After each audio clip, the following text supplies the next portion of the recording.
Discussion naïve, c'est un podcast produit par la Télé-Duo-du-Lac où se retrouvent Vanessa Girard et Christian Laprise pour parler sans prétention de sujets variés. Chaque épisode est guidé par un thème et chacun s'engage à préparer une chronique en lien avec celui-ci, en plus d'en préparer une dont le sujet sera imposé par l'autre. Bonne écoute!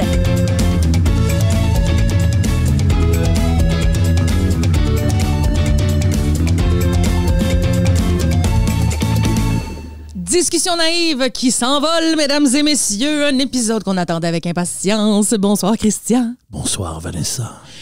De cette voix spéciale, parce que ce soir, c'est un épisode spécial. Spécial où on va parler d'ésotérisme. D'ésotérisme. De phénomènes paranormal. De paranormal. Et là... De toutes sortes d'affaires. On est même dans une ambiance spéciale. On Terrible. peut expliquer un peu. D'abord, on est très tard le soir. Oui. Il est 21h30. Et on commence. Normalement, on termine. On termine normalement à cette heure-là, mais les circonstances ont fait en sorte que c'est ça. Et là, en plus, on a fermé la lumière. On a juste notre petite arbre dans la cuisine dans laquelle on a mis des petites lumières à midi. Donc, on a une ambiance très spéciale pour cet épisode. Très spécial qu'on avait hâte de vous présenter. Donc, sur le paranormal, sur l'ésotérisme, sur l'astrologie, je vais même te tirer au tarot, Christian, ce soir. Dieu. Écoute, et là-dessus, il faut dire qu'on est des êtres très opposés. C'est-à-dire que moi, ça m'a toujours intéressé. Moi, j'aime ça. On est toujours des êtres opposés. Ben, oui et non. On l'a souvent, on est d'accord. Mais ce qui est beau aussi de notre amitié, c'est qu'on est aussi très opposés. Je dis que je suis d'accord avec toi juste pour te faire plaisir, tu le sais. Ah, c'est même pas vrai. Tannant. Fait que c'est ça. Encore une fois, ce soir, on sera pas d'accord. C'est la saison des chicanes. On chicane. Oui, saison 2, saison des chicanes. C'est fini la Watch à saison 3, ça va être terrible. La guerre va être en ville. Donc, c'est ça. Moi, je crois à ça. Tu sais, toujours avec un grain de sel, mais ça m'intéresse. Tu sais, tout ce qui est horoscope, tarot. Je suis déjà allée voir une voyante, même plusieurs fois. Ma grand-mère m'a tiré aux cartes. Écoute, je suis là-dedans depuis que je suis toute petite et j'adore ça.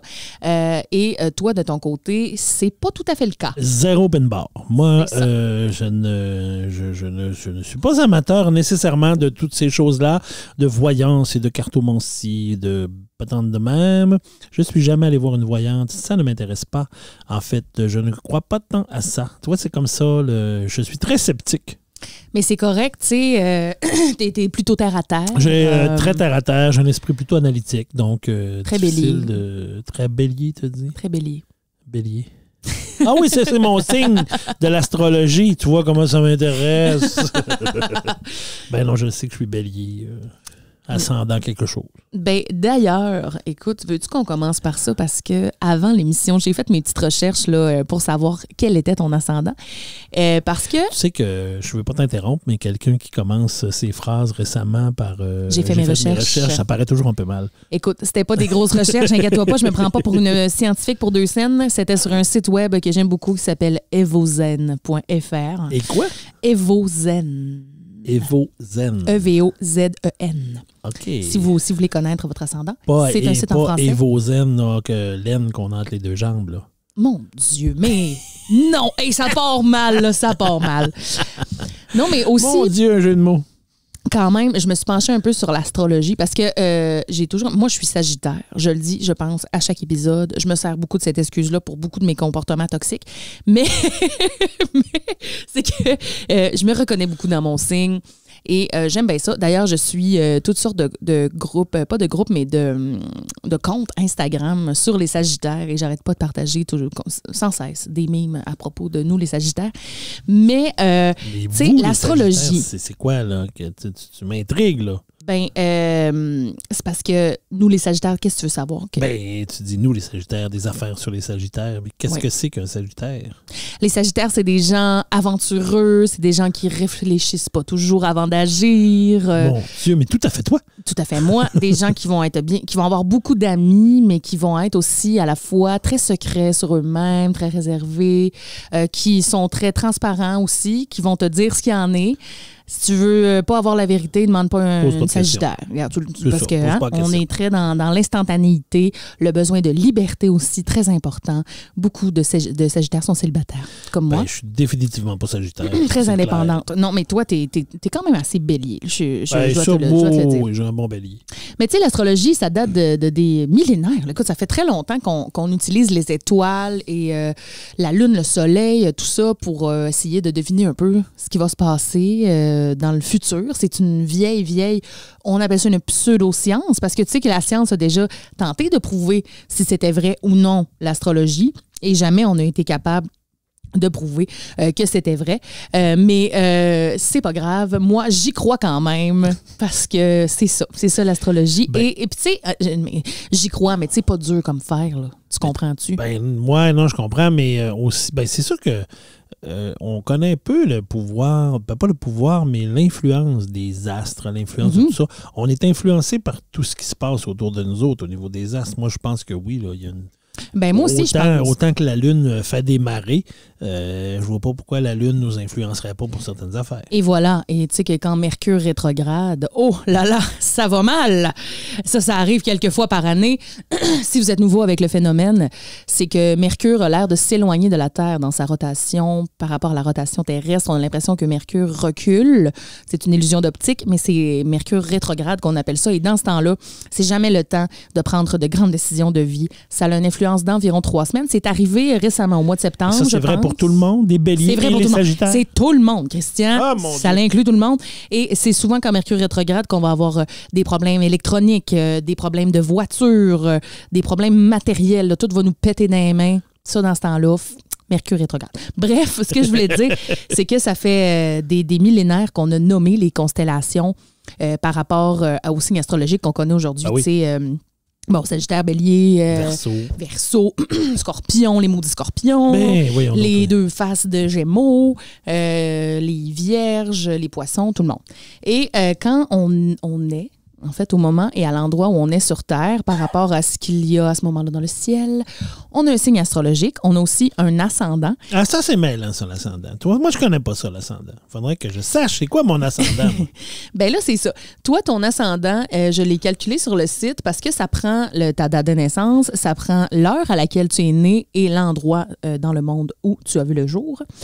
Et souvent, justement, je te disais, nous, les Sagittaires, mais tu vois, ma petite sœur, dont ce sera l'anniversaire mercredi, le 1er décembre, bonne fête, elle est Sagittaire aussi, mais on se ressemble pas, là, tu sais, parce qu'elle a un ascendant différent. Ah. Donc, le tien, tu es Bélier, ascendant Vierge. Ben voilà. Et voilà, c'est clair. Voilà. C'est tout à fait moi. Tout s'explique. Donc, veux-tu que je te lise un peu? Ben, j'aimerais ça un peu que tu me dises de quoi il faut que je m'attende sur moi. Parfait. Alors, sur le mode Vierge, ce Bélier pourrait retenir ses passions et garder la tête froide dans les pires situations. Ça, c'est vrai quand même. Vrai. Ça, c'est très vrai. Oui, ça, c'est vrai. Ça, je suis capable de garder la tête froide et contenir mes passions. Pourtant, ce n'est pas tout à fait ce que l'on suppose, parce que, tu sais, quand même, tu es une personne qu'on pourrait qualifier de passionnée. Oui. Mais tu sais garder la tête froide quand même. Oui. L'ascendant Vierge peut fonctionner comme un bain révélateur pour le soleil du Bélier. Le natif risque alors de devenir insaisissable, bien malin qui pourra dire comment il faut l'aborder. Quand même. Ben, je suis assez abordable. Alors, Quoique, il y a beaucoup de gens qui me disent que je suis intimidant. Mais intimidant, pas j'intimide le monde. pas genre, donne-moi l'argent de ton lunch. Je vais te taxer. Mais intimidant. De par ta présence. De par ce que je peux dégager. Fait que des fois, les gens sont gênés de venir vers moi parce qu'ils trouvent donc que je suis intimidant. Voilà, mais c'est dans ce sens-là. Moi, je fais tout le temps, what? Mais ça sort d'où? Ça fait quand ils me connaissent, ils font, OK, c'est pas ça. Mais non. Mais moi, ça m'arrive tout le temps aussi. Hein. Moi, je me fais comme, voyons, je suis pas intimidant du tout. Je me suis déjà fait dire ça aussi, là, genre de quelqu'un que ça faisait 1 an que je connaissais, puis au début, tu m'intimidais vraiment, je voulais même pas te parler. Puis j'étais comme, voyons, pardon, je suis smart, venez me parler. Ben oui, je veux des amis. Ensuite, Christian, le Bélier ascendant Vierge, en amour, le Bélier continue à gambader. Le fixer sur une histoire d'amour est possible à condition de savoir se faire désirer. Rien ne lui plaît autant que celui qui lui échappe. D'aucuns parieront qu'une romance avec le bélier ascendant vierge vaut bien la prise de risque. Ben oui, ça, c'est sûr que ça vaut le risque. Tu veux avoir une romance avec moi, ça vaut le risque. Ça le vaut. Ça vaut le risque, ça, tu peux te risquer. Mais, c'est ça, trop tard. Et Désolé. je suis sûre que ta blonde dirait que c'est vrai, que ça vaut le risque. Ben, ma blonde dirait ça vaut le risque. Elle dirait surtout, risquez-vous pas les autres. Parce que, hein, tu sais... Continuons sur mon ascendant. Alors, avec ses proches, l'ascendant vierge joue la carte de la sécurité. Dans la mesure du possible, il prévoit tout. Vêtements, nourriture, objets dont il n'aura probablement jamais besoin. L'idée est de faire face à toute situation. En réalité, il se méfie du hasard comme de la peste. Je te dirais oui, par rapport à la sécurité, mais peut-être pas dans cette intensité-là d'avoir tout. Je suis pas si prévoyant que ça, mais oui, moi, l'aspect sécurité, c'est important pour moi. Oui, quand même. Moi, je trouve que je suis assez d'accord. Au travail, une relation professionnelle avec le bélier ascendant vierge peut devenir très confortable. Ce dernier donnera le meilleur de lui-même afin de vous aider et de vous seconder. Une fois que vous aurez écouté ces petits bobos du matin, vous aurez de grandes chances de rentrer dans le détail très rapidement. En effet, rien ne lui échappe. Réunion de la veille ou ordre du jour, vous saurez tout sur tout. Ben écoute, c'est pas si pire que ça. C'est pas tout ça, mais oui. Non, quand même un peu vrai. Effectivement, je suis un gars d'équipe, je suis un gars de support, je suis un gars de données. Fait que oui, effectivement. C'est un gars qui jase aussi. Là, pour jaser, je jase. Là, ça, c'est clair, je suis capable. Alors, en société, il reçoit en toute décontraction, mais ne tolère ni l'approximation ni le manque de rigueur. Bien que les bons moments qu'il propose soient souvent sur la base de l'improvisation, cela ne l'est jamais tout à fait. Ben, Caroline de Bin, c'est vrai. Moi, je dis souvent, ça me fait penser, puis encore aujourd'hui, je l'ai pensé, mais j'ai dit, moi, avoir l'air fou, ça me dérange pas dans la vie, mais avoir l'air fou quand je le sais que j'ai l'air fou et que je le prévois et que je le planifie. Voilà. Mais avoir l'air fou, que je ne sais pas se poser, là, ça me dérange ça, t'aimes plus. Pas ça. Ça me dérange plus. C'est vrai que ça te ressemble. Ouais.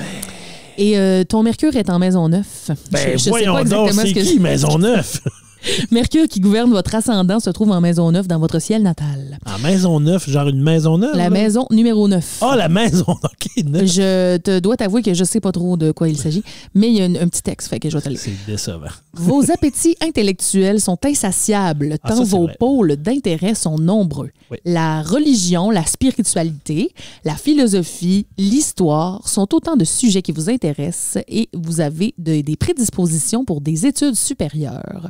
Vous savez vous évader mentalement avec facilité. Ben, je pense que je vais commencer à croire à l'astrologie. Là. Ça décrit quand même bien. Là. Hey. Oui, j'avoue que ça me ressemble. La curiosité, puis tout, là, oui. Très intéressant. Alors, veux-tu savoir le mien? Vas-y, puis tu sauras me dire si ça me ressemble, OK? Oh que oui! Alors, moi, je suis Sagittaire, ascendant Poisson. Un petit poisson des chenaux. Alors, la personnalité se dessine sur un fond qui paraît illimité. Les deux signes sont proches, bien qu'en quadrature, et l'alliance du rêve neptunien et de l'extravagance jupitérienne,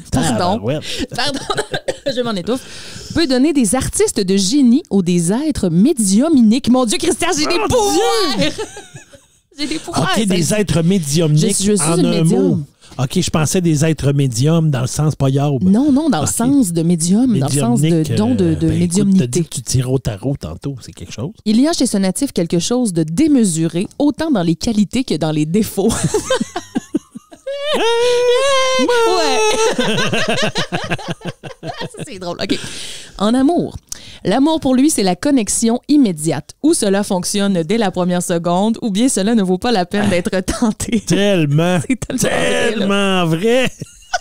Il a besoin de quelqu'un qui le comprenne parfaitement, avec qui il peut envisager de faire un bout de chemin. Mais mon Dieu, c'est vraiment vrai. C'est vraiment vrai. Je peux pas dire le contraire. Ouais, okay. Ça te ressemble, je trouve. Avec ses proches, il est fortement empathique et ne veut que le bonheur des autres. Il lui suffit que les autres soient heureux et en bonne santé et ne voit pas ce qu'il pourrait y avoir de plus important que ça. Jamais il ne fera passer des intérêts matériels avant le bien-être de son entourage. C'est vrai. C'est vrai aussi. Oui. C'est très vrai. L'empathie. Attention au bureau. Il est particulièrement doué pour le commerce, l'échange autour des finances, les communications, tout ce qui évolue dans un environnement marqué par des mouvements qui ne sont pas forcément visibles a priori. La politique peut aussi lui convenir, ou la psychologie, ou le cinéma. Ah, ben mon Dieu! Mais je travaille à la télé. Communication, cinéma, politique. T'en as fait aussi. T'as fait plein d'affaires là-dedans. Ça me ressemble vraiment. Ça te ressemble. En société, le Sagittaire ascendant Poisson sait s'adapter aux autres, quelle que soit la personnalité ou l'extraction sociale. Il fera en sorte de pouvoir échanger avec tout un chacun. Il pense que chaque personne est digne d'intérêt et il refuse de faire de la peine gratuitement. Ça, c'est vrai. Ça, je m'intéresse à tout le monde. Moi, j'aime ça, aller parler à quelqu'un tout seul d'un coin qui a l'air de parler à personne. Je vais toujours y aller. Ça, c'est très vrai. C'est tentant. Alors, mon Neptune est en maison 10. Maison 10, maison 10. La carrière, les honneurs sont des concepts flous. Vous souhaitez plutôt être reconnu pour vos qualités altruistes. Vous rêvez d'un monde idéal où le collectif l'emporte sur l'individuel. Bref, vous avez une âme de poète. Ah, mon Dieu! C'est tellement vrai. C'est vrai que tu fais des poètes, des fois. Non, mais... Des poèmes. Des poètes. Des poètes. Tu fais des poètes. J'ai rajouté des lettres dans le mot poète. Mais oui. À vous, ça me ressemble. Ben non, ça te ressemble au bout. Ben, moi aussi, ça me ressemble. Toi aussi, ça me ressemble, oui.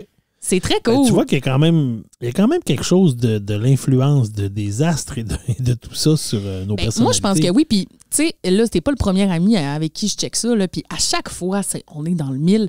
Puis, des fois, tu sais, il y a quelqu'un qui m'avait déjà dit « Ouais, mais c'est juste parce que tu pars avec l'idée que ça va être toi. » Mais c'est pas vrai parce que check-toi comment t'es peu convaincu. Ben non, c'est ça. Puis, tu sais, je veux dire, je t'aurais lu mon texte à la place du tien, puis on aurait fait non. Ben et vice-versa, là, tu sais. Fait que je trouve qu'il y a quand même quelque chose qui tient là-dedans. J'avoue que je me reconnais dans plusieurs choses que tu as nommées tantôt. Là. Une majorité d'affaires. Voilà. Donc, très intéressant, bon, ça, l'ascendant. Donc, des fois, si vous ne reconnaissez pas nécessairement dans votre signe. Tu sais, l'autre fois, je te parlais des béliers, puis tu étais comme bas, mais c'est parce que tu étais bélier ascendant vierge. Ben, c'est ça. C'est qu'en fait, moi, dans le signe, tu sais, les béliers, souvent, on va parler des gens qui sont entêtés, qui sont. Tu sais, il y a un côté un peu négatif aux béliers, des fois, là, par rapport à la personnalité. Oui. Tu sais, dans la plus. Puis moi, c'est ce côté-là que je pense que j'ai moins. Alors, je me disais toujours, je dois avoir un ascendant plus mou. Parce que moi, c'était ça mon affaire. Je dois être bélier ascendant mou. Mais tu sais, ascendant vierge, c'est plus mou. Ben, c'est un signe plus mou, plus doux. Fait que probablement que c'est ça qui fait que ça influence, que je suis pas tout à fait un bélier, là, tête de cochon, mais j'ai quand même, je suis capable. Là. Ben, je pense aussi, puis il y a aussi, moi, quelque chose que j'ai découvert cette année dans toute ma grande appréciation de l'astrologie, c'est le signe lunaire. Parce que notre signe astrologique, c'est le signe solaire. D'accord. Mais il y a aussi à notre naissance la position de la Lune qui peut influencer notre signe. Ouais. Donc, j'ai trouvé ton signe lunaire. Souvent, Christian, le signe lunaire va plus influencer les femmes, on dit, parce que les femmes seraient plus sensibles à la Lune, contrairement aux hommes. Les hommes, c'est plus le soleil. Mais c'est très intéressant que tu sois un signe lunaire vierge, comme ton ascendant. Ben, voyons donc. Fait que tu vois, ça aussi, ça doit venir calmer ta petite tête de bélier. Là. Hein? La tête de bouc. La tête de bouc. Donc, ton signe, qu'est-ce que ça veut dire? Alors, championne de l'autosatisfaction, son côté maniaque peut facilement fatiguer son entourage. En particulier quand il sème des rumeurs infondées qui ne servent que son ego. Chez lui, tout est parfaitement... À date, c'est pas tant ça, là. Ben, je l'aurais pas formulé de même, là. Chez lui, tout est parfaitement organisé, égard à celui ou celle qui viendra lui dire qu'il ne s'y prend pas de la bonne façon. Ça, c'est comme mes verres dans l'armoire. Touchez pas aux verres de Christian. Non, vous pouvez les toucher, mais remettez-les à la même place. Il ne préfère que sa manière de faire et déteste les compromis. Comme il aime donner conseil à tout le monde, il glorifiera ce qu'il fait et criera sa réussite, mais jamais ses échecs à tous pour qu'on l'imite. C'est clairement pour moi, ça. Bon, c'est un peu exagéré, là, quand même. Non, pas vraiment exagéré. Tu trouves? Ben là, c'est pas moi pantoute, ça. Ben là... Non. La petite affaire des habitudes puis des manières de faire. Oui, parce que je mets mes verres d'une façon puis que je teure mon tube d'apporte-talent de la bonne façon. Mais c'est les deux seules affaires. Là. En tout cas. Puis moi, mon signe lunaire, c'est Lion. OK. Et je suis contente d'avoir le poisson dans le mix parce que Sagittaire, Lion, c'est assez explosif. Alors, ce qu'il aime avant tout, c'est que ses proches l'apprécient. Oui, tel le roi de la jungle, le lion se complaît à observer l'entourage. Il aime qu'on lui offre des louanges, des compliments et des petits cadeaux. D'ailleurs, il est du genre à l'exiger ou à carrément envoyer sa liste pour Noël. Et moi qui viens de m'organiser 3 jours de fête. 3? C'était pas 4? 5? Et même peut-être une semaine. Et qui criait à tout le monde que c'était ma fête. Ça me ressemble. Ça, c'est très mon côté lion dans mon signe. OK, je comprends, oui. Alors, si vous aussi voulez connaître votre signe lunaire ou votre ascendant, je vous invite à consulter le site evozen.fr. C'est là-dessus que j'étais. Ouh. Donc, tu vois, je trouve que c'est quand même intéressant pour connaître quelqu'un, genre faire un petit round-up de personnalité. Ouais, mais tu peux pas te fier 100% à ça, mais ça c'est sûr donne que quand non. même une idée. C'est vrai que moi, je trouve qu'il y a beaucoup de choses qui me ressemblaient. C'est ça. Puis on peut pas se fier, non, 100% à ça. Puis surtout, ce que je dis aux gens, des fois, qui me questionnent sur mon amour pour l'astrologie, c'est je prends ça avec un grain de sel. Là. Je fais pas ma vie en fonction de ça. Là, tu comprends? Mais des fois, je trouve ça le fun d'aller lire mon horoscope puis de me faire. Des fois, ça me fait penser à des choses que j'aurais peut-être pas pensé ou ça me fait voir une situation sous un œil nouveau. Je me dis, c'est vrai, ça. J'avais pas pensé à ça. Ah non, c'est sûr. C'est intéressant. Fait que c'est ça. C'est bien. Je trouve ça le fun. Et là, moi, l'ésotérisme me fait tout de suite penser à l'astrologie, mais toi, ça t'a fait penser à autre chose. Moi, ça m'a fait penser à autre chose. Moi, en fait, ça m'a fait penser à une bonne vieille émission, écoute, qui a été en ondes. Il faudrait que je retrouve quand même de très longtemps. Écoute, je pense que c'est...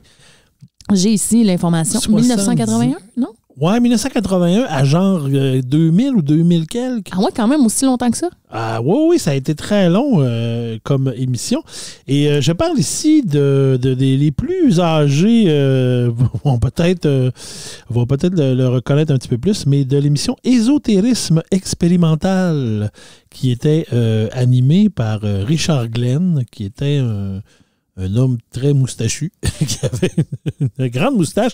Et dans cette émission-là, qui passait à la télé communautaire, dans les années, on parle des années 80, avec qualité d'image très médiocre. Mais je veux dire, une qualité d'image de cette époque-là qui était loin d'être du HD, en plus dans des studios des fois un peu glauques.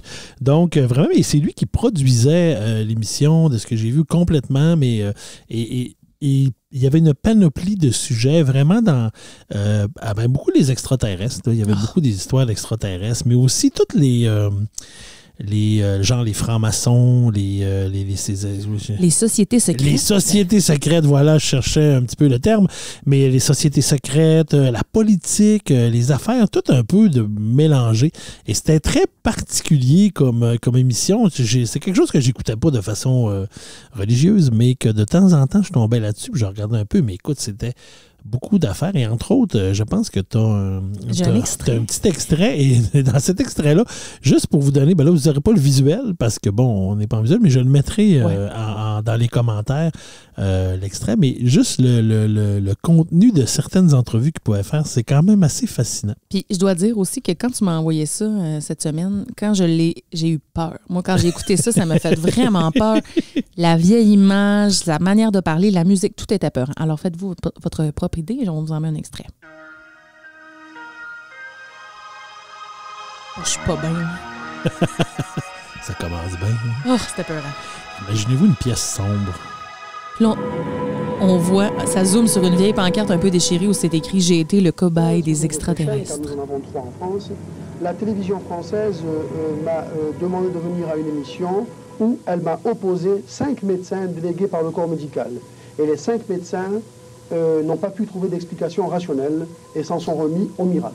Au miracle, c'est ce que j'allais dire. C'est qu'il reste 2 possibilités. Ou c'est le miracle divin, ou alors c'est l'intervention des extraterrestres. Exactement. Et je pense que c'est peut-être plus palpable, plus proche aussi de la réalité, cette intervention des extraterrestres. Maintenant... Ils ont reconnu que je ne relevais pas d'une médecine terrienne et traditionnelle bien connue. D'ailleurs, je dois dire que physiologiquement parlant, je dis bien physiologiquement parlant, je suis différent du commun des mortels. Je suis différent, je ne réagis pas comme un autre terrien.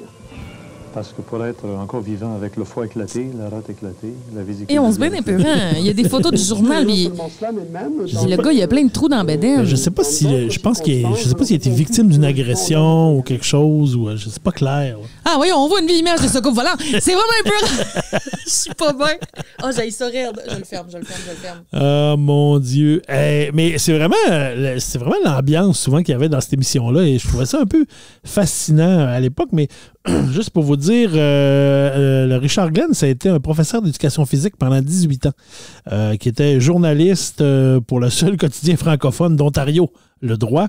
Fait qu'il il a fait ça. Et l'émission Ésotérisme expérimental, c'est de 1976 à 1997. Elle parle quand même de 21 ans. Ce qui est quand même très, très long. C'était une fois par semaine. Puis il recevait des spécialistes là, vraiment de divers sujets occultes sur l'ésotérisme. Les phénomènes des ovnis, les politiques mondiales, les sociétés secrètes, l'interprétation et l'origine des religions. Et écoute, ça a atteint une des ses plus grandes cotes d'écoute.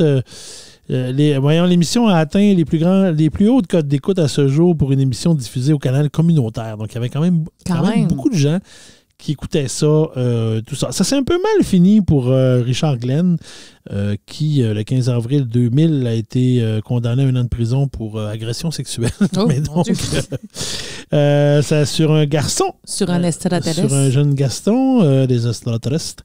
Et moi, il me faisait beaucoup rire, Richard Glenn, parce que c'était sa façon de parler. Et puis quand on l'entend un peu dans la vidéo, quand il dit extraterrestre, il dit vraiment extraterrestre. Puis il y a une voix un peu vraiment, il y a une voix plus nauséarde, puis très basse.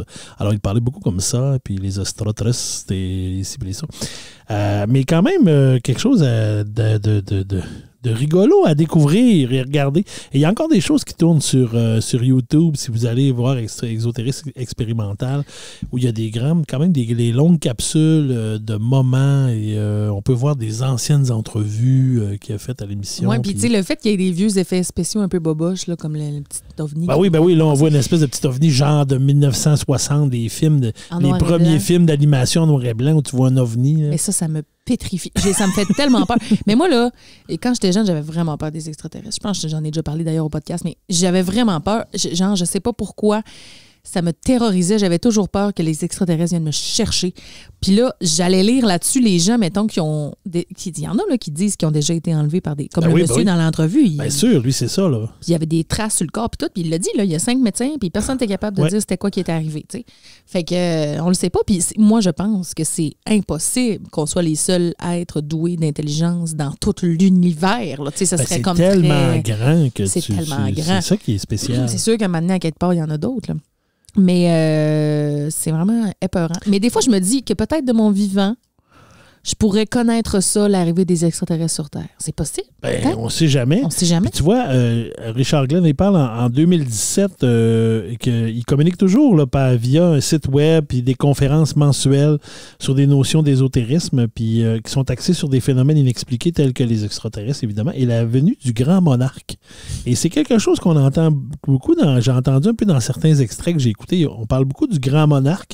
Et le grand monarque est un personnage prophétique issu des croyances populaires eschatologiques, basées principalement sur des révélations privées catholiques et sur des prophéties plus précoces comme celle de Saint Rémy. Là, je n'ai pas regardé ce que c'était Saint Rémy, mais tu sais, on voit qu'il y a quelque chose au niveau du grand monarque, là, qui est comme probablement la personne d'autorité suprême ou je ne sais pas trop là, qui pourrait être influencée, mais ça tourne autour beaucoup de ça, son histoire de grand monarque. Et c'est quand même intéressant. Mais tu sais, il y a une émission là, qui passe, je pense c'est à Historia, là, où il y a comme un monsieur là, qui dit que c'est les extraterrestres qui ont fait les pyramides. Puis, ça revient souvent, ça. Je ne l'ai pas écouté, mais ça revient souvent,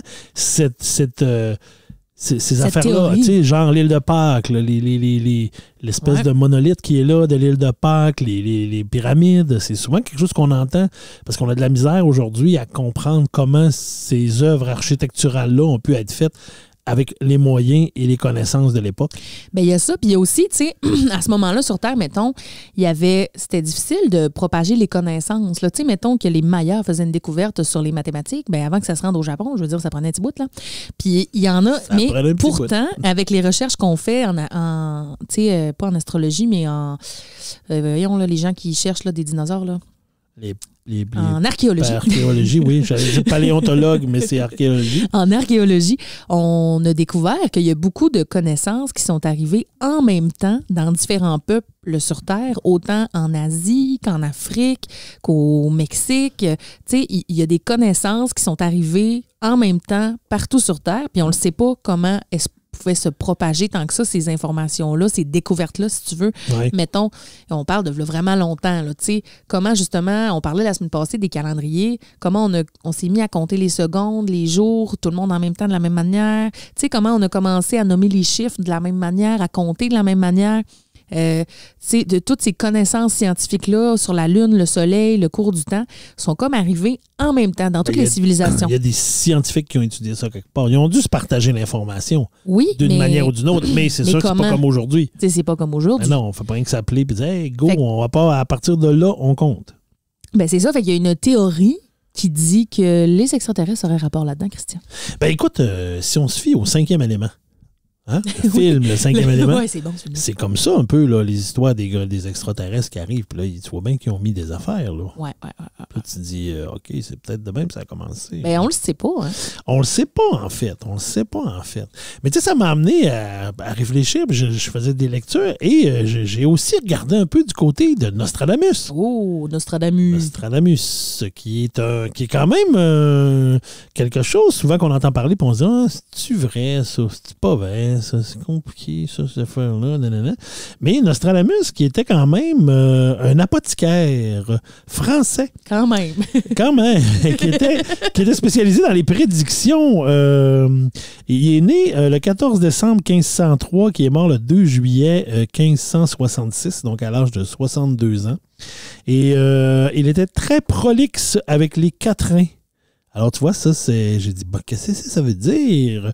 Mais en fait, prolixe, c'est qui est trop long, qui a tendance à se délayer dans les écrits ou les discours. Ah. Et les quatrains, c'est des strophes composées de 4 vers. Alors, c'est comme une formule de poésie. Puis, et dans sa vie, il a écrit, Nostradamus, il a écrit dans une forme très poétique, 6338 prophéties. Dans un langage très ambigu et volontairement ouvert. Donc, ce qui fait qu'on pouvait un peu se poser des questions. Mais entre autres, j'en ai sorti quelques-unes pour 2021. Oh, OK. Tu sais, parce que, puis là, 2021 achève, fait qu'on peut se dire, c'est-tu vrai? C'est-tu arrivé ou c'est pas arrivé? Mais juste pour vous donner une idée, tu sais, alors, Nostradamus, une prédiction était le parc en pente grande calamité par les terres de l'Ouest et de la Lombardie. Feu dans le navire, peste et captivité. Mesure en Sagittaire, Saturne s'efface. Mercure en Sagittaire, désolé, on a fermé la lumière, on voit moins clair un peu. Mercure en Sagittaire, Saturne s'efface. Fait que, tu sais, ça, c'est une prédiction pour 2021. Fait que, trouve-moi, ça prédit quoi? Ben là, d'abord, t'as dit peste et... redis-moi l'affaire que t'as dit de peste. Oui, peste et captivité. Peste et captivité, le confinement. Ben voilà! Ça a été prédit par Nostradamus. La COVID-19, ben ouais, t'as raison. La COVID, le confinement, c'est ça. C'est ça, clairement. C'est ça, mais tu vois, puis il disait un peu que, ben c'est sûr qu'on dit que c'est pas très clair, mais il y a des gens qui pensent que ça pourrait vouloir dire qu'il va y avoir un grand tremblement de terre en Californie. Bon, ça fait des années qu'on sait bien qu'à un moment donné, ça va arriver, avec la fameuse faille de San Andreas, qui à un moment donné va péter aux frettes, ça a l'air. Ouais. Donc là, on se questionne, mais tu sais, ça revient souvent. Mais tu sais, en même temps, tu lis ça, puis tu fais, ouais, mais tu sais... Tu peux faire dire un peu tout ce que tu veux à une genre de prophétie comme ça. Ben, c'est sûr là, que c'est des mots, tu sais, en plus, tu sais, ça... C'est très poétique, c'est un style... ouais, c'est ça. De retraduit, tu sais. Hein? Tu sais, le parc en pente, grande calamité. Bon, on pourrait se dire, OK, c'est la COVID, la grande calamité, ça pourrait être ça. Par les terres de l'Ouest et de la Lombardie. Là, tu dis, bon, la Lombardie, qu'est-ce qu'elle vient faire là-dedans? C'est quoi la Lombardie? C'est une place, c'est une ville, une province, une région de je sais pas trop où. Feu dans le navire, peste et captivité. Ça, j'avoue que c'est pas... Écoute, peste et captivité, là, clairement, c'est la COVID, en tout cas. Ouais, c'est ça. Et il y en a une autre aussi qui a dit, il disait du feu dans le ciel et des étincelles. Ça, c'est pour 2021. Fait que là, tu fais comme, OK. Ben là, on pense cette année, OK, il y a eu l'histoire, il y a eu l'éclipse de lune au mois de mai. On a eu une éclipse de lune. Il y a eu des tempêtes solaires. Il y a eu des tempêtes solaires. Il y a eu aussi des phénomènes avec des météorites aussi. Là, il y a des histoires à la NASA. Fait que, bon, tu dis peut-être que c'est ça. Peut-être pas. On ne sait pas. On ne sait pas. Et il y en a une autre aussi qui disait « Nous verrons l'eau monter et la terre s'écrouler sous elle. » Ah, c'est plaisant. Fait que, tu vois, on le sait pas trop, puis en même temps, ben là, dans l'explication qu'il disait, là, il parlait vraiment, peut-être, il parlait de, que ça pourrait vouloir dire l'extrémisme religieux qui allait déclencher la Troisième Guerre mondiale. Bon. Et ça, la Troisième Guerre mondiale, on s'entend, là, on entend souvent parler dans cette sorte de prophétie de tout, que maintenant va arriver, puis que maintenant c'était supposé être Donald Trump, avec même des prédictions de Nostradamus, Donald Trump a l'air d'être dedans. Fait que là, on ne sait pas trop comment est-ce que ça vit. Puis imagine, mettons, t'as dit c'était en quelle année, Nostradamus?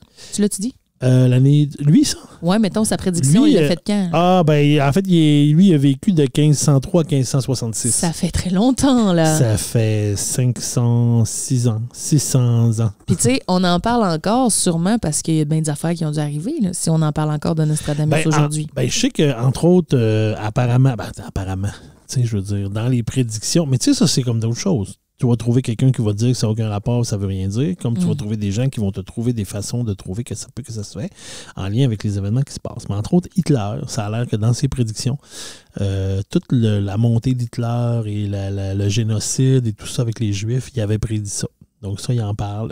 Apparemment que les tours jumelles, le World Trade Center, il avait prédit les attentats du World Trade Center aussi. Fait que, tu sais, c'est sûr que tu peux trouver tout et rien en même temps.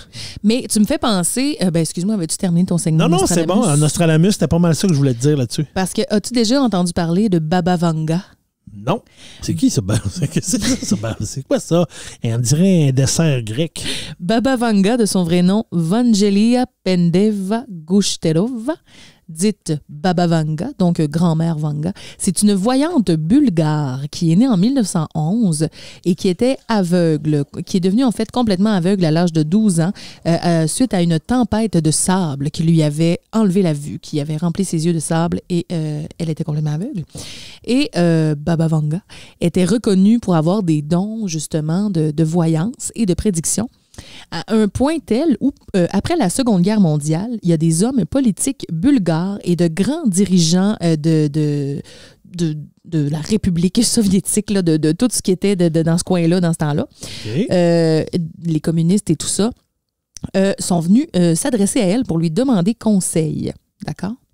Et dans sa petite ville, elle recevait toujours jour après jour des gens. C'est comme ça qu'elle gagnait sa vie, en fait, en faisant des prédictions. Et là, de hauts dirigeants venaient la consulter pour connaître l'issue de la guerre. Et même qu'elle se faisait grassement payer par les gouvernements bulgares pour ses prédictions. Et pourtant, le gouvernement, les religions, tout ça était vraiment contre ça à cette époque. Mais on allait quand même chercher ses prophéties. Et Baba Vanga aurait prédit, entre autres, l'élection d'un président afro-américain, donc de Barack Obama. Ça, c'était dans les années 60. Elle aurait donné la date exacte du décès de Staline, annoncé le démantèlement de l'URSS, prévu les attentats du 11 septembre 2001, et elle aurait déclaré la présence d'extraterrestres parmi les êtres humains. Ben voyons donc, parmi les êtres humains? Parmi les êtres humains. Comme dans les films, là, que t'es pas sûr, t'es un qui, là. Exactement. Et là, j'ai très peur là, de toi en ce moment. Est-ce que tu étais d'extraterrestre? Je suis un V, là. Un V. Comment est-ce qu'on... Un reptilien. Un reptilien. Je suis un reptilien. C'est ça. Et Baba Vanga est morte, Christian, le 11 août 1996 des suites d'un cancer du sein. Et elle aurait laissé derrière elle, justement, certaines prédictions qui en font sa légende. Et d'ailleurs, conformément aux dernières volontés et à son testament, sa maison est restée verrouillée depuis sa mort dans l'état exact où elle l'avait laissée. Et elle est devenue un musée, là, en 2008. C'est devenu un musée qu'on peut aller visiter maintenant. Donc voilà, Baba Vanga. Ah ben, Colin, c'est bon. Mais il y a toutes sortes. Il y en a certains au fil de l'histoire qu'on peut voir comme ça. Ben, Nostradamus est peut-être un des plus populaires qu'on connaît un petit peu, mais on voit un peu quand tu recherches qu'il y a eu plusieurs prédictions qui ont été faites par plusieurs devins, on va dire, en tout cas, qui se prétendaient être devins. Mais c'est ça. C'est sûr que ce qui est toujours intéressant, c'est que tu trouves tout et tu trouves rien. Là. Je veux dire, tout est dans tout. Comme ils disent, je regardais un petit peu Nostradamus là, par rapport à le 11 septembre, donc les prédictions du 11 septembre. Ouais. Puis c'est ça, les adeptes de Nostradamus disent qu'il aurait prédit le 11 septembre et sa prophétie, c'était « Le ciel brûlera à 5h40 Le ciel brûlera à 5 et 40 degrés. Le feu s'approchera de la grande cité nouvelle. New York. Fait que, tu sais, pour les adeptes, ça, il a prédit le 11 septembre. Fait que, tu sais, c'est encore embêtant, là. Le feu brûlera c'est de l'interprétation. À 5 et 40 degrés, là. Tu dis, là, c'est pas évident, là. Mais la bombe atomique d'Hiroshima, tout ça. Donc, il y a plusieurs événements qu'ils nous rapportent avoir été prédits par Nostradamus. Et là, parlant de prédiction, Christian, tu sais, moi, dans la pandémie, j'ai découvert des dons, sport extrême. Un nouveau passe-temps. Je me suis procuré des cartes de tarot. Et là, je t'explique, je trippe là-dessus, moi, depuis longtemps. Ça m'a toujours intéressé, mais jamais je n'avais osé m'acheter mes propres cartes. Tu comprends? OK. Parce que ça te faisait peur? Ça me faisait peur. Parce qu'un jour, je suis allée voir une voyante. En fait, je suis allée voir un voyant, la première fois que je suis allée voir quelqu'un. Et une autre fois dans ma vie, je suis allée voir une voyante. Je suis allée 2 fois. Et les 2 fois, les personnes que je suis allée voir m'ont dit que si je le souhaitais, je pourrais avoir des dons, moi aussi. Et ça m'a toujours fait ben peur. J'ai jamais vraiment osé. Je le sais que j'ai quand même un bon instinct. Je suis capable d'assez bien, pas prévoir, mais tu sais, analyser les situations, comprendre les personnes rapidement. On dirait prédire un peu qu'est-ce que les personnes, comment vont réagir à certains événements. Tu sais, je vois les choses s'en venir. J'ai un bon ressenti, normalement, mais de là à dire que j'ai un don, je ne penserais pas. Et j'avais jamais osé vraiment creuser ça, jusqu'au jour où j'entre en contact dans une librairie avec un petit kit qui s'appelle le Tarot d'or des éditions Larousse. Genre le tarot pour les nuls. Genre un peu le tarot pour les nuls. Mais je les trouvais tellement belles, là, je te les montre. Là. Ben oui, ils sont jolis. Des belles cartes de tarot. Puis, comme ça m'avait toujours attirée, je me suis dit, je les prends. Et puis, j'avais lu par la suite que souvent, un peu comme dans Harry Potter, la baguette choisit son sorcier. Oui, et voilà. Les cartes choisissent, les cartes te choisissent. Ben, et je me souviens d'avoir été au magasin puis de l'avoir pris dans mes mains puis de m'être dit, ça me le prend. Faut que j'achète ça. J'ai quelque chose qui m'attend là-dedans. Je le sentais, Christian. Et venait avec les cartes un livre d'interprétation parce que quand même, moi, j'avais besoin d'instructions, là. Et aussi, c'est pas un don, ça? Tu comprends pas ça tout seul avec les cartes? Non, je n'irais vraiment pas jusqu'à dire ça. Et en passant, je ferais jamais... je chargerais jamais à personne pour lui faire du tarot. Puis, tu sais, j'en ai déjà fait souvent à mes amis, tout le monde me le demande, tout le monde aime ça. Tu sais, c'est ça. Personne n'y croit tant que ça, mais tout le monde aime ça quand même. Puis, j'ai déjà prédit des choses dans mes cartes qui sont arrivées pour vrai à des gens, genre des séparations, vente de maison, nouvel emploi. Ça m'est quand même souvent arrivé, ouais. OK? Ben, tu vois, moi, c'est ce côté-là que je me dis, en fait, que j'ai jamais vraiment été attiré par ça, parce que je me dis tout le temps que ça, mettons que c'est vrai ou c'est pas vrai, ou peu importe, mais mon avenir, je veux pas savoir, je veux la vivre. Ouais, c'est ça, c'est parce que tu veux pas savoir, dans le fond. Ben, c'est parce que je veux pas savoir qu'est-ce qui pourrait peut-être m'arriver puis me faire du... mettons que c'est pas des belles nouvelles, tu sais, tu dis non, là... c'est sûr, c'est plate. Vas-tu me mettre à pas vivre pendant... ou à faire attention, ou à être de même, ou à être pas bien, puis à être stressé pendant 10 ans, parce que peut-être que dans 10 ans, il va m'arriver quelque chose, tu sais, c'est proche. Mais non, un peu, mais là, tu sais, comme je te dis, il faut en prendre puis en laisser. Ben non, mais je sais bien, je sais qu'il faut faire ça, mais tu sais, je te dis un peu, moi, le fait que c'est pas quelque chose qui m'attirait. Ouais. Parce que, tu sais, je me dis, moi, l'avenir, ben, regarde, quand ça arrivera, on le vivra. Mais non, mais c'est bien on correct. va le vivre. On va le vivre. Ça l'est dit comme tantôt. je dis souvent. Mais moi, aussi, c'est parce que moi, j'ai vu beaucoup ma grand-mère, la mère de ma mère, tirer aux cartes, mais elle faisait ça avec un jeu de cartes traditionnel, ordinaire. Puis, je l'ai vu souvent prédire des choses qui sont arrivées, comme des grossesses, la mort de des personnes aussi. Puis, d'ailleurs, si je me trompe pas, c'est après avoir prédit la mort d'un proche qui était vraiment arrivé qu'elle a arrêté de tirer les gens aux cartes. Elle voulait plus. Mais je l'ai vu souvent faire, puis j'ai déjà tenté d'apprendre avec elle, mais c'était complexe. C'était complexe quand même. Puis, tu sais, moi, j'ai mon petit livre là, qui me dit qu'est-ce que les cartes veulent dire. Non, mais ça s'apprend.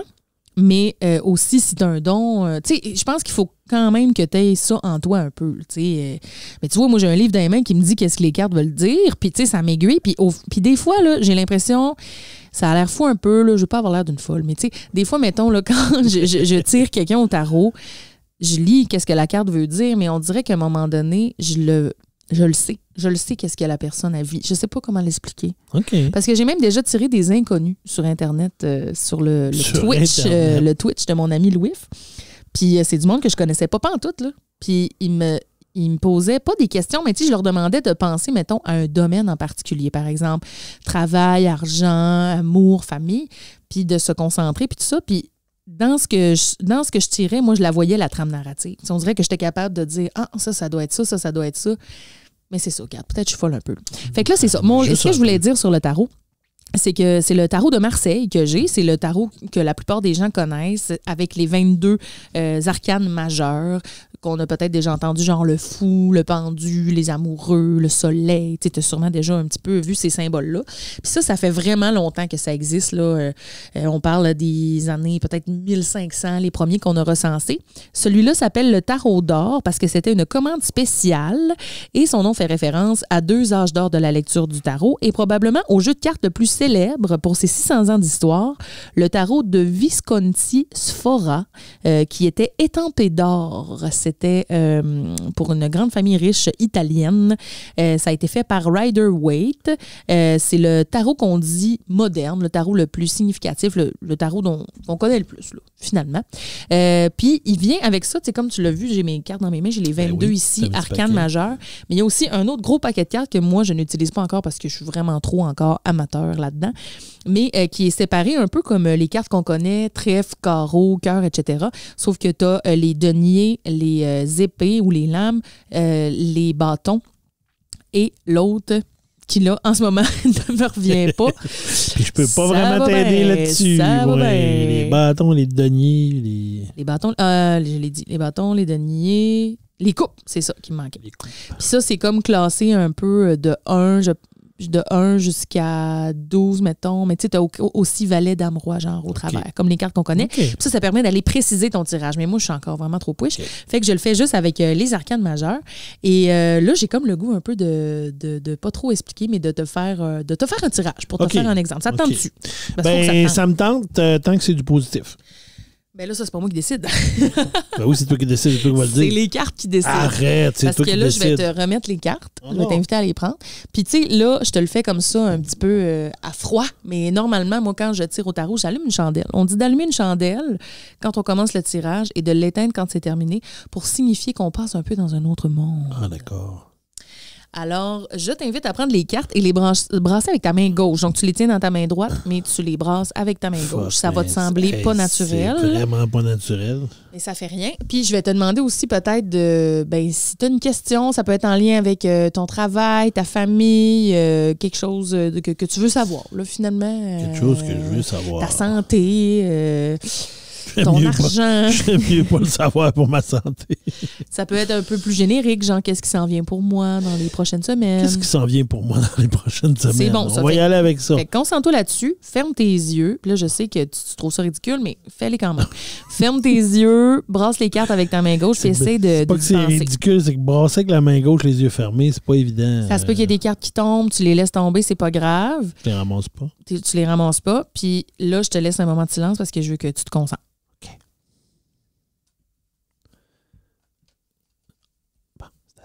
Mets le paquet sur la table. Tourne la première.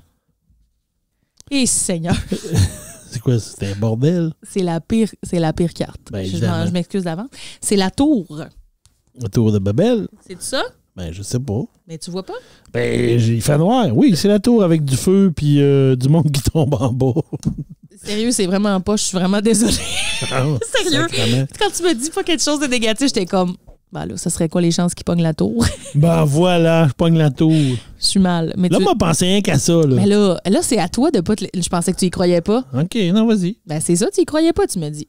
Fait que la tour, écoute, désastre, fins imprévus, égotisme et capitulation. Le choc, la perte, l'insécurité, l'effondrement de l'idéal ou d'une relation. La tour est une construction de l'espoir et de l'ambition qui est détruite par l'énergie primordiale du feu. Ce désastre symbolise également la tour de l'ego ou de l'orgueil avant la chute. Ce que vous avez fabriqué s'écroule et vous ne pouvez pas faire grand-chose pour l'éviter ou pour y remédier. Ah bon. Donc, je suis grandement désolée. Merci, Vanessa. Merci. Écoute, c'est vraiment de ruiner mon lundi soir. Je suis bien mal. Pour vrai, c'est la pire carte. Genre, t'aurais pogné n'importe quelle autre. Mais en même temps, tu m'as dit quelque chose qui ressemble à Nostradamus, là, qui veut dire tout puis rien en même temps. Ben, tu sais, il y a des cartes vraiment très positives, genre le monde ou le soleil, où je t'aurais dit, waouh, ça va super bien aller. Là, tu as vraiment pogné l'empire. Il y a un petit désastre qui s'en vient. Mais ça veut pas dire que c'est grave. Je t'invite d'ailleurs à tourner la prochaine carte là, pour qu'on aille. On dirait que je suis pas sûr. Se chercher un petit peu d'espoir. Fait que ça, cette tasse-là, puis il retourne la deuxième. Bon, c'est encore noir. Le chariot. Le chariot, c'est souvent déménagement, déplacement aussi. Je vais aller te le chercher. Là. Je vais aller te le lire exactement. Ça, je tire souvent ça aux gens, le chariot. Beaucoup de gens qui sont en déplacement, il faut croire. Ouais. Alors, voyage, détermination, maîtrise de soi, nouveau départ. En route pour l'aventure. Comme le conducteur du char fait appel à la force de sa volonté pour réunir tous les événements nécessaires à son voyage, vous avancez vers une nouvelle relation ou une nouvelle carrière. Mais le chariot peut également annoncer un voyage important, l'apprentissage de la conduite automobile ou un nouveau moyen de transport. Vas-tu changer de voiture? C'est fait. Les chevaux représentent aussi la libido. Il y a donc également un frisson d'aventure dans l'air. Les chevaux noirs et blancs renvoient aux aspects sombres et lumineux du voyage à venir. Okay. Fait que désastre, ensuite nouveau aventure, nouveau char, ça c'est fait.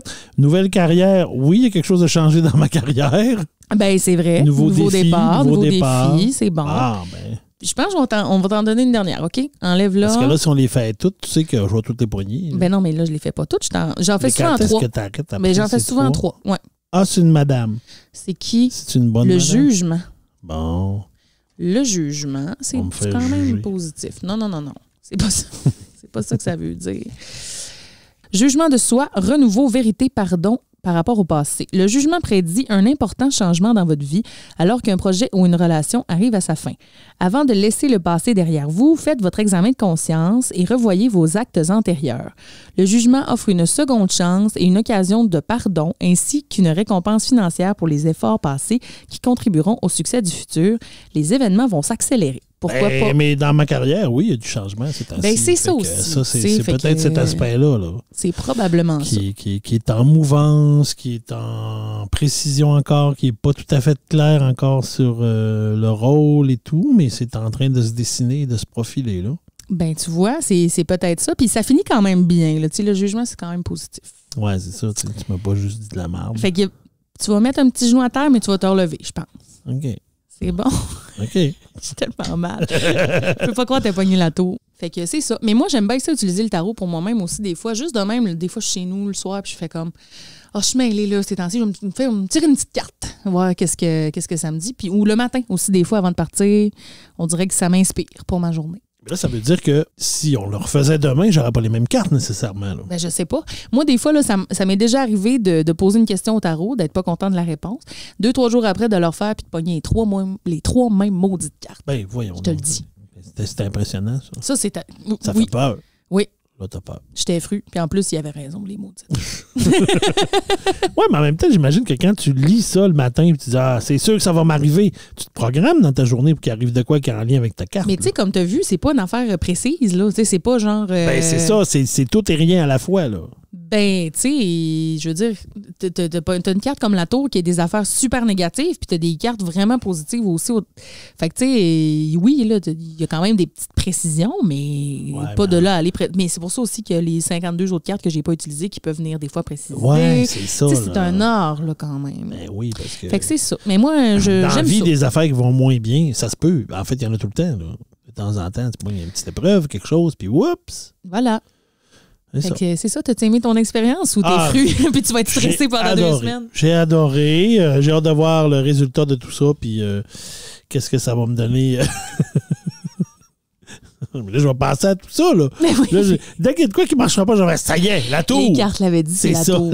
La tour. C'est bon combien de temps, ça? Mettons, là, ce qu'on vient de faire là, c'est-tu genre sur une semaine, sur 10 ans ou sur le reste de ma vie? C'est pas sur 10 ans. Mais tu sais, c'est pas non plus dans 2 jours. Tu comprends, il n'y a pas de temporalité concrète. Là, je peux pas te dire ça va être exactement dans 14 jours. Ça va arriver. Mais tu sais, normalement, je dirais dans les prochains mois, 2-3 mois, mettons. OK. Tu sais, c'est quand même assez, normalement, ça arrive quand même assez proche. Watch-toi, man. Parce que là, la tour puis le nouveau char, tu sais, peut-être bien que... En tout cas, fais attention à la route. Ben oui, c'est le fun. C'est le fun quand tu dis ça. Surtout qu'en fin de semaine, on connaît une qui a frappé un chevreuil. Mais là, en plus, là, tu sais. C'est peut-être ça. C'est peut-être ça, là. C'est peut-être ça, là. C'est juste ça. Ça doit être C'est peut-être juste ça. Fait que c'est ça. Ça conclut mon segment à tarot. Je suis un peu mal, mais qu'est-ce que tu veux? C'est pas moi qui choisis les gars. Tu prédis. Je ne suis que le massageur. Tu fais de la divination, de la prédisance. Il faut que tu saches avec toi que ça peut arriver que tu prédises des affaires de même. Oui, c'est ça. Ce ne sera pas toujours un mariage ou une naissance. Là. Non, ça va arriver à ça. Là. Exactement. Donc, c'est ça. Là, c'est fini. Tu peux... C'est à moi, là. T'es mal. Elle est tellement mal. Tellement mal de m'avoir fait ça. Hey, moi, je voulais te parler de paranormal un peu aussi. Oui. À travers notre... Hey, je t'avais même préparé quelque chose. Oh oui, c'est vrai. On avait un petit... Check bien. Attends. Une petite ambiance.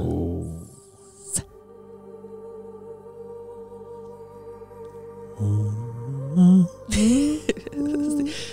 Mais c'est pas un karaoké, là, c'est une ambiance. tu peux y aller avec des histoires. Oui. OK, c'est ça. Ben écoute, je voulais te parler de 5 histoires quand même terrifiantes, mais qui sont arrivées pour vrai. Oh non. OK. Et j'ai répertorié ça un peu. Des choses qui sont un peu inexpliquées ou qu'à ce jour encore, on n'a pas tant d'explications à donner sur les pourquoi et les comment. J'ai très peur. Ben écoute, ça se peut que tu aies un peu peur. Te connaissant, ça se peut. Écoute, je veux te raconter l'histoire un démon à l'hôpital. Pas une affaire de démon. Un démon à l'hôpital. Oh. Écoute, c'est pas spécifié l'année dans ce que j'ai cherché, mais dans un hôpital. On dit souvent qu'il y a beaucoup de personnes qui croient que les hôpitaux sont les repères favoris des démons parce qu'ils attendraient la mort des patients pour les glisser vers l'enfer. Et dans un hôpital, je ne me rappelle pas trop où, il y a une photo qui a été prise à un moment donné à partir d'un moniteur de surveillance d'un patient qui était dans sa chambre et qui dormait. Non. Et sur la photo, on voit vraiment le patient qui est dans son lit, qui dort. Et debout, comme genre debout sur le lit, on voit une espèce de silhouette noire. Non! Pourquoi tu fais ça? Ben parce qu'on a dit qu'on parlait d'affaires demain. Je pensais pas que ce serait épeurant de même. Non, mais c'est pas toujours épeurant comme ça. Et le démon, la personne qui l'a vu, elle disait que sur l'image vidéo, on la voyait, le démon faisait comme faire des allers-retours d'en haut en bas du lit, debout. Et le patient qui était dans le lit et qui dormait est décédé quelques heures plus tard. Oh non! Donc, et à ce jour, ils n'ont jamais trouvé. Alors, je vais vous mettre la photo. Non, ben non, moi, je vais pas avoir la photo. Ben oui, je vais la mettre sur notre page Facebook, vous allez voir. Je vais vous mettre les photos de ces petits... ces affaires-là. C'était ma première histoire. Hey, j'ai chaud, là, je suis pas bien. OK, continue. Une autre histoire qu'on en a parlé un petit peu l'autre fois rapidement, mais le fantôme d'Amityville. Donc, le 13 novembre 1974, Ronald Butch DeFeo Jr. a assassiné 6 membres de sa famille dans la maison familiale d'Amityville. Donc, il a assassiné ses 2 parents et ses 4 frères et sœurs. Lui étant l'aîné et il a assassiné les 4. Et lui, dans le fond, il y a 1 an plus tard, la maison a été rachetée et ils ont fait venir des gens qui s'appellent, attends, je vais aller chercher, Ed et Lauren... Bon, mon Dieu, j'ai pas leur nom de famille. En tout cas, eux autres, il y avait une société de recherche psychique et en Nouvelle-Angleterre, et le juge... C'est les Warren. Ouais, c'est ça, oui. C'est ça, hein? C'est comme dans le film. Oui, c'est comme dans le film. Et ils ont fait venir pour avoir un peu... le juge voulait savoir parce que, dans le fond, Ronald Butch DeFeo Jr. qui avait tué, lui, disait que c'était l'emprise du démon qui avait fait faire cette tuerie-là. Donc, eux autres sont arrivés. Et dès leur arrivée, ils ont dit qu'il y avait une atmosphère sombre dans la maison et que pendant qu'il y avait une médium qui était avec eux et pendant que le médium essayait de rentrer en contact avec les esprits, il y a un membre de l'équipe qui s'est évanoui et il y en a 2 qui ont été pris de palpitations incontrôlables. Et il y a une photo qui a été prise parce que quand la maison a été vendue à George et Cathy Lutz, il y a qui ont resté dedans seulement 28 jours après cette histoire-là, va racheter la maison parce qu'il y avait des phénomènes vraiment étranges.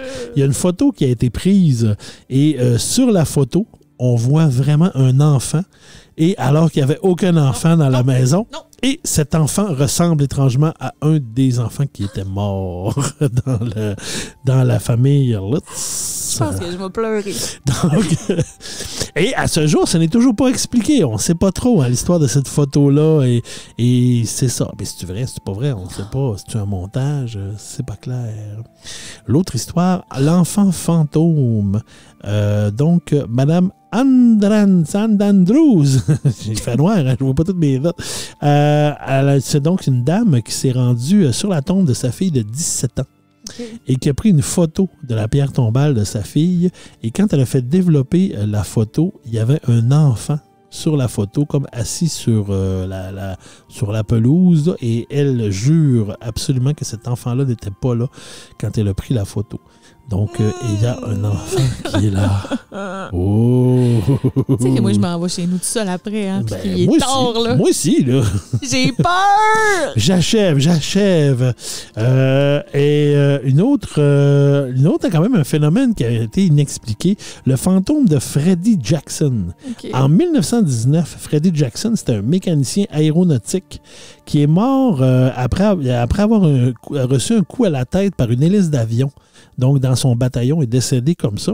Et 2 jours après sa mort, ils ont pris une photo de tout l'escadron dans lequel il était, lui, monsieur Freddie Jackson. Puis, étrangement, il y a une silhouette sur la photo. Et la photo, en fait, et tous les gens du bataillon ont reconnu que c'était sur la photo Freddie Jackson, qui était pourtant décédé 2 jours avant. Donc, je vais la mettre aussi, la photo, parce qu'on la voit, la photo, sur les internets. Mais moi, c'est parce que je suis sur la page. Là. Moi, je m'envoie la photo, moi, je veux pas aller voir tes photos. Tu vois pas un fantôme, tu vois du monde, puis tu vois lui, ça a l'air. Mais là, moi, je ne sais pas, j'étais pas là. Et dernière histoire que je vais te parler, et ça, plus récente, 2013, en février, l'histoire de Elisa Lam, 21 ans. Je ne sais pas si tu as déjà entendu cette histoire-là. C'est pas la fille dans l'hôtel, là, dans l'ascenseur. La fille dans l'hôtel, dans l'ascenseur, oui. Donc, c'est une fille de 21 ans qui a été retrouvée morte dans un mini château d'eau qui était situé sur le toit de l'hôtel Cecil à Los Angeles. Donc, c'est un hôtel qui avait vraiment une réputation glauque depuis plusieurs années. Mais elle a été retrouvée après quelques jours après son décès, entre autres parce que les gens de l'hôtel trouvaient que l'eau sentait et goûtait bizarre. Donc, on s'entend, elle était dans la citerne d'eau potable en haut. Mais ce qui est vraiment étrange, c'est qu'ils n'ont trouvé aucune trace de violence et aucune drogue dans son système. Elle était dans le château d'eau et sur le château d'eau, il y a une espèce de couvercle pour fermer ça qui était positionné comme s'il n'avait jamais été ouvert ou enlevé. Donc, les gens ne savent vraiment pas comment elle a pu se ramasser là. Et en plus, l'endroit est vraiment pas accessible. Il y a des murs qui entourent ça. C'est clôturé. C'est difficile de se rendre là. Alors, les gens ne comprennent pas comment elle a pu se ramasser là-dedans à ce point-là.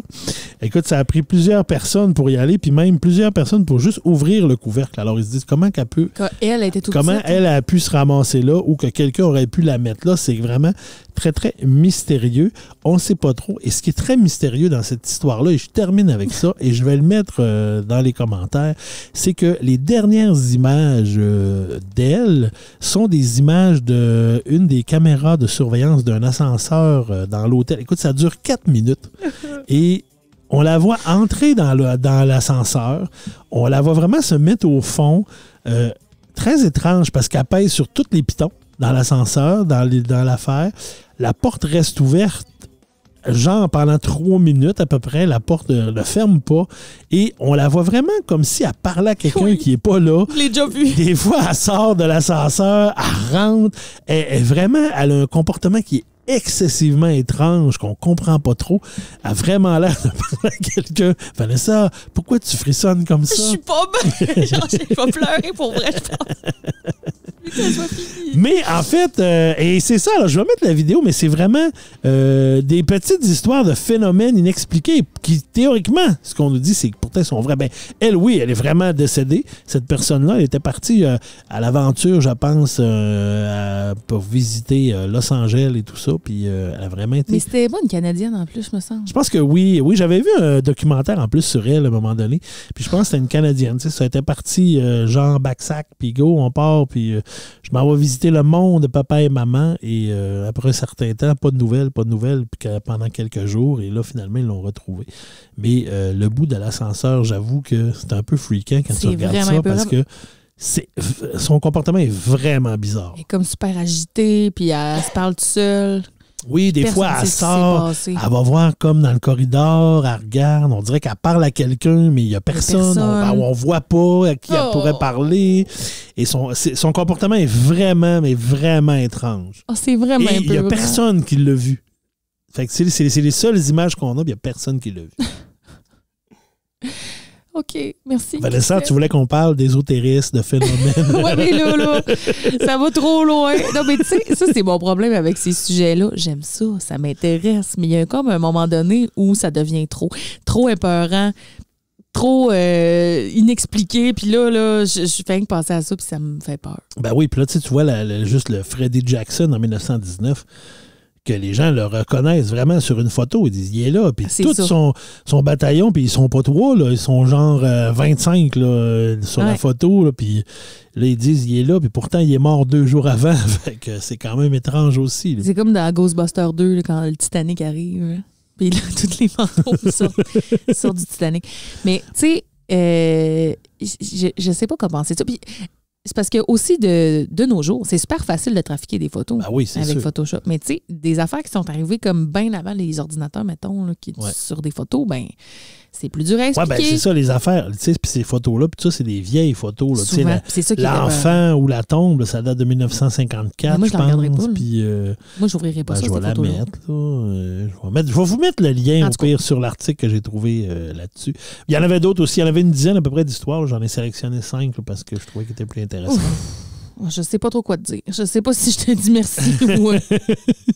Et est-ce que l'ésotérisme, on se l'était dit, là, on n'est pas des spécialistes, mais on veut en parler. C'est du divertissement. C'est du divertissement. Mais là, on va ouvrir la lumière, premièrement. Puis tu me laisses pas ici seule, là. Tu vas m'attendre. Là. Ben, on part toujours en même temps. Là, arrête. Je te garantis qu'on ramasse ensemble. Là. Parce on fait toujours ça. Ben oui, là, mais là, vu qu'il est tard, peut-être que tu m'aurais dit, ben là, il est tard, on va aller coucher. Non. Faut que je sois à Alma demain à 8h30. Ben, c'est ça, là. Mais on va conclure là-dessus, mon ami, je pense. Écoute, merci pour cet épisode particulier. Ben oui. Je vous invite à nous partager vos histoires s'ils ne sont pas trop épeurantes. À nous écrire toujours en commentaire ce que vous en avez pensé. Vous pouvez nous les partager, même si sont épeurantes, vos histoires. De toute façon, Vanessa les lira pas. Oui, mais moi, je les lirai pas. Moi, je vais les lire, puis je vais y en faire un résumé. Mais voilà. Fait qu'on se retrouve la semaine prochaine pour un autre épisode. Je l'espère moins épeurant. On va y aller dans le plus léger la semaine prochaine. On va bien se trouver de quoi parler. Oui, on va se trouver un thème à vous parler la semaine prochaine. On va penser à ça si jamais vous avez des suggestions. On rappelle qu'on est toujours ouvert. On a notre page Facebook, notre courriel discussionnaïve@gmail.com. Yes. Donc, n'hésitez pas à nous écrire en privé ou en public. Christian, écoute, merci beaucoup. Merci, Vanessa. Une émotion. Merci d'avoir préparé tout ça et d'avoir fait des recherches absolument épeurantes. Merci à la Télédio du Lac qui nous prête les lieux qui sont probablement hantés et dans lesquels j'ai hâte de quitter. Merci à Cédric Adorette-Martel pour notre petite chanson. Merci à Maud Bouchard pour le visuel. Voilà, et merci à Valérie Dionne pour la belle voix au début du podcast. Merci à toi, mon ami. Merci à vous d'avoir été à l'écoute. Ben oui, et merci à tout le monde, puis on se revoit bientôt. Yes, et partagez nos épisodes. Soyez pas gênés et venez nous dire ce que vous en avez pensé. Ben oui, on a bien du fun à faire ça, alors ayez du fun avec nous. C'est ça. Merci, salut. Bye. Ce balado est produit en collaboration avec la Télédio du Lac.